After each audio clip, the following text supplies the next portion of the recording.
একদম সহজভাবে চিকেন পোলাও কিভাবে বানাবেন সেই রেসিপিটাই আজকে আমি শেয়ার করব। চিকেন পোলাও বানানোর জন্য এখানে আমি 500 গ্রাম মতো চিকেন নিয়ে নিয়েছি, মানে 500 গ্রাম মতো মাংস নিয়ে নিয়েছি। মাংস সাইজগুলো বেশি বড় করার প্রয়োজন নেই, আমাদের রেগুলার যেই রকম সাইজ হয় সেই রকম সাইজে রেখেছি। খুব ভালো মতো ধুয়ে নিয়ে জলটা কিন্তু ঝরিয়ে নিতে হবে। দিয়ে দিলাম হাফ টেবিল চামচ লবণ আর দুটো কাঁচা লঙ্কা। ঝালটা আপনাদের টেস্ট অনুযায়ী দেবেন, যেহেতু আমার বাড়িতে বাচ্চা আছে সেই কারণে আমি দুটো কাঁচা লঙ্কা রেখেছি। 1 টেবিল চামচ দিয়ে দিলাম গরম মশলার গুঁড়ো, আর দিয়ে দেব 3 থেকে 4 টেবিল চামচ, মানে ওই 4 টেবিল চামচ মতো টক দই। একদম সামান্য পরিমাণে মশলা লাগবে, বেশি মশলা দেওয়ার প্রয়োজন নেই। দিয়ে দেব কিছুটা পরিমাণে ধনিয়া পাতা কুচি। ব্যাস, আর কিছুই লাগবে না। এবার সমস্ত কিছুকে খুব ভালো মতো মেখে নিতে হবে। মাংসের সঙ্গে টক দইটাকে খুব সুন্দর মতো করে এই তো মেখে নিলাম। এবার এটাকে আমি রেস্টে রেখে দেব 10 মিনিটের জন্য। 10 মিনিট আমি এক সাইডে রেখে দেব। এর মাঝে আমি নিয়ে নেব, এই চালটা কিন্তু অবশ্যই মেপে নেবেন, মানে যতটা চাল লাগবে তার সমপরিমাণ জলটা দিতে হবে। সেই কারণে চালটা নেওয়ার সময় অবশ্যই খুব ভালো মতো মেপে নেবেন। আমি চালটা নিয়ে বেশ কয়েকবার জল পাল্টিয়ে কিন্তু ধুয়ে নিয়েছি। সুন্দর মতো চালটা ধুয়ে নিয়ে এটাকেও আমি 10 মিনিটের জন্য ভেজাতে দিয়ে দেব। 10 মিনিট পর এবার আমি মাংসটা রান্না করে নেব। একটা কড়াই নিয়ে নিয়েছি, কড়াইয়ে দিয়ে দিলাম পরিমাণ মতো সাদা তেল। তেলের মধ্যে দিয়ে দেব দুটো তেজপাতা, আর দিয়ে দেব 1 টেবিল চামচ গোটা জিরে। আর এখানে কয়েকটা গরম মশলা রেখেছি, যেমন লবঙ্গ, এলাচ, দারুচিনি আর জয়িত্রী, জায়ফল, ওগুলো রেখেছি একটা করে। আর লবঙ্গ দিয়েছিলাম 2 থেকে 3টে, এলাচ 2 থেকে 3টে, আর দারুচিনি দিয়েছিলাম 2 টুকরো। এটাকে খুব সুন্দর মতো করে ভেজে নিতে হবে যতক্ষণ না সুন্দর একটা ফ্লেভার আসে। খুব ভালো মতো ভেজে নেওয়া হয়ে গিয়েছে। এবার দিয়ে দেব পরিমাণ মতো পেঁয়াজ। এখানে ওই বড় সাইজের আমি দুটো পেঁয়াজকে খুব সুন্দর মতো করে স্লাইস করে কেটে নিয়ে দিয়ে দিলাম। দুটো পেঁয়াজ দিলে হয়ে যাবে, আমি দুটো দিয়েছি। পেঁয়াজটাকে অল্প একটু ব্রাউন কালার করে ভেজে নিতে হবে। অল্প একটু ব্রাউন কালার করে ভেজে নিয়েছি। এবার দিয়ে দেব 1 টেবিল চামচ আদা বাটা আর 1 টেবিল চামচ রসুন বাটা। আদা আর রসুনটাকে পেঁয়াজের সঙ্গে খুব ভালো মতো মিশিয়ে নিতে হবে। গ্যাসের আঁচটা মিডিয়াম ফ্লেমে রেখে দেখুন খুব সুন্দর মতো করে মিশিয়ে নিচ্ছি।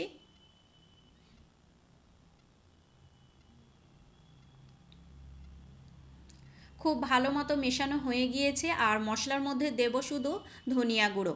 দিয়ে দিলাম 1 টেবিল চামচ ধনিয়া গুঁড়ো। ব্যাস, আর কোনো মশলাই কিন্তু আর লাগবে না।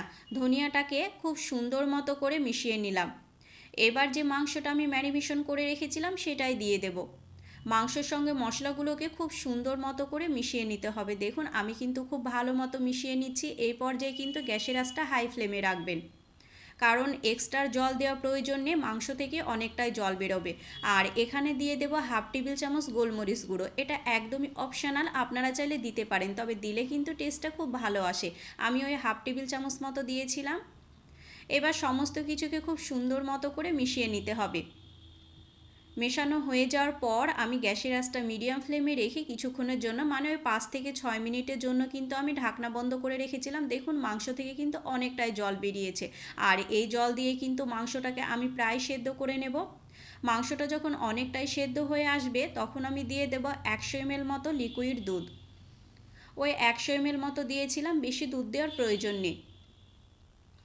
খুব ভালো মতো মেশানো হয়ে গেলে, ওই তো বললাম যে সমপরিমাণ আপনারা চাল নেবেন সেই সমপরিমাণে কিন্তু জলটা দিতে হবে। যদি 1 কাপ চাল হয় তাহলে কিন্তু 1 কাপ জল দেবেন, যদি 2 কাপ চাল হয় তাহলে কিন্তু 2 কাপ জল দেবেন। এখানে যেহেতু আমার 1 কাপ চাল ছিল সে কারণে 1 কাপ জল দিয়েছি। এবার দিয়ে দিলাম টেস্ট অনুযায়ী লবণ, মানে ওই হাফ টেবিল চামচ মতো লবণ দিয়েছিলাম। পরবর্তীতে লবণটা আপনারা টেস্ট করে আবার দিতে পারেন। জলটা যখন খুব ভালো মতো ফুটে আসবে তখন দিয়ে দেব যে চালটা আমি ভিজে রেখেছিলাম সেটা দিয়ে দেব। জলটা ঝরিয়ে আমি চালটা দিয়ে দিলাম। এবার চালের সঙ্গে খুব সুন্দর মতো করে মিশিয়ে নিতে হবে সমস্ত কিছুকে। খুব ভালো মতো মিশিয়ে নিতে হবে। এই পর্যায়ে কিন্তু গ্যাসের আঁচটা হাই ফ্লেমে রাখবেন। ওপর দিয়ে দিয়ে দেব আমি 1 টেবিল চামচ গরম মশলার গুঁড়ো, আর দিয়ে দেব হাফ টেবিল চামচ চিনি, আর ওপর দিয়ে কিছুটা দিয়ে দেব কাঁচা লঙ্কা। আপনারা চাইলে এই কাঁচা লঙ্কাটা কিন্তু চিড়েও দিতে পারেন, আমি গোটায় দিলাম। আর কিছুটা পরিমাণে দিয়ে দেব ধনিয়া পাতা কুচি। আর এখানে দিয়েছিলাম ওই 2 টেবিল চামচ মতো ঘি। এবার সমস্ত কিছুকে খুব ভালো মতো মিশিয়ে নিতে হবে। আর ততক্ষণ আপনারা গ্যাসের আঁচটা লো করবেন না যতক্ষণ না এরকম টকবগিয়ে ফুটে আসে। জলটা কিন্তু চালের সঙ্গে এরকম টকবগিয়ে ফুটে আসতে হবে। এবার গ্যাসের আঁচটা একদম লো ফ্লেমে রেখে দিতে হবে। আমি কিন্তু এবার একটা তাওয়ায় এটাকে দমে বসিয়ে দেব। খুব সুন্দর মতো ফুটিয়ে নেওয়ার পর কিন্তু আপনারা দমে বসাবেন, তার আগে কিন্তু দমে বসাবেন না। গ্যাসের আঁচটা একদম লো ফ্লেমে রেখে 7 থেকে 8 মিনিট দমে বসালেই কিন্তু আপনাদের ইজিভাবে চিকেন পোলাও একদম রেডি হয়ে যাবে। দেখুন কতটা ইয়ামি লাগছে না দেখতে, খেতেও কিন্তু খুব টেস্টি হয়েছিল। আপনারা কিন্তু ঝটপট এই চিকেন পোলাওটা বানিয়ে নিতে পারবেন। কিছুক্ষণ দমে রাখার পরই কিন্তু আপনারা বুঝতে পারবেন একদম চিকেন পোলাও রেডি হয়ে যাবে। এটা কিন্তু পারফেক্টলি সেদ্ধও হয় আর ঝুরঝুরেও হয়, একটার গায়ে একটা একদমই লেগে থাকে না, দেখলেই বুঝতে পারবেন।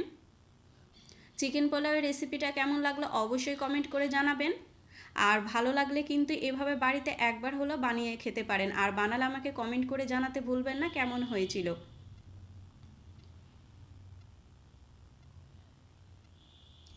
স্পেশাল দিনে কিংবা ছুটির দিনে এভাবে কিন্তু চিকেন পোলাও বানিয়ে খেতে পারেন। বাচ্চা থেকে বড় সবাই পছন্দ করবে। আর বাচ্চারা তো ভীষণ পছন্দ করবে, কারণ আমি একদম নর্মালভাবে বানিয়ে দেখেছি। এইভাবে বানালে কিন্তু একদমই ঝাল থাকে না।